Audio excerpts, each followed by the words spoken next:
എത്ര highly എഡ്യൂക്കേറ്റഡും highly ക്വാളിഫൈഡുമായ എല്ലാ സ്കില്ലുകളും ഒത്തൊരുമിച്ച വലിയ പ്രതിഭകൾ അവർ ചില കുടുംബത്തിൽ നിന്ന് പെണ്ണെടുത്ത് അല്ലെങ്കിൽ ചെറിയ പല സ്ഥാപനങ്ങൾ ബിസിനസ്സിൽ ഷെയർ ചേർന്ന് അല്ലെങ്കിൽ പല പ്രസ്ഥാനങ്ങൾ മെമ്പർഷിപ്പ് എടുത്ത് അവരൊന്നുമല്ലാതെയായി പോകുന്നു. ഓട്ടത്തിലും ചാട്ടത്തിലും എല്ലാറ്റിലും ഒളിമ്പിക്സ് ജേതാവാണെങ്കിലും കയറുന്ന എയറോക്രാഫ്റ്റ് അല്ലെങ്കിൽ ട്രെയിന്, ബസ്, വാഹനം നന്നായില്ല എങ്കിൽ അതിൻ്റെ ഡ്രൈവർ പ്രൊഫഷണലുകളായില്ല, നന്നായി ഡ്രൈവിംഗ് അറിയില്ല എങ്കിൽ ആ യാത്ര വലിയ അപകടത്തിലാണ്.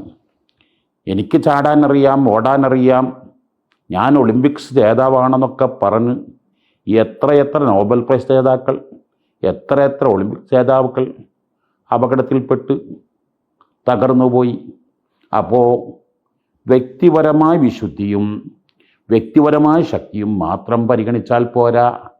താൻ ചേരുന്ന പ്രസ്ഥാനം, തൻ്റെ ക്ലബ്ബ്, തൻ്റെ കൂട്ടുകെട്ട്, താൻ ഏറ്റെടുക്കുന്ന എല്ലാം സംശുദ്ധമാണെങ്കിലേ സംശുദ്ധമാവാൻ കഴിയുകയുള്ളൂ. എത്ര മോശം വെള്ളമാണെങ്കിലും നല്ല പുഴകളിലേക്ക് എത്തിച്ചേർന്നാൽ അതെത്ര സംശുദ്ധ വെള്ളമായി മാറി, അതെത്ര നല്ല ഉപയോഗപ്രദമായി മാറി. അപ്പോൾ കൂട്ടുകെട്ട്, താൻ ഏറ്റെടുക്കുന്ന പ്രസ്ഥാനം എല്ലാം നന്നാവണമെന്ന ഒരു ശ്രദ്ധ വളരെ നല്ലതാണ്. പ്രത്യേകിച്ച് വിദ്യാർത്ഥികളൊക്കെ പല കലാലയങ്ങളിൽ എത്തുമ്പോൾ ആരെ കൂട്ടുകെട്ടിന് തിരഞ്ഞെടുക്കണമെന്ന് നന്നായി ആലോചിച്ച് പലവട്ടം ചിന്തിച്ച് അവരെ കൂട്ടുകെട്ടിന് സെലക്ട് ചെയ്യുക. അതായിരിക്കും തൻ്റെ വളർച്ചക്കും ഉയർച്ചക്കും ഏറ്റവും അഭികാമ്യം, ഏറ്റവും നല്ലത്.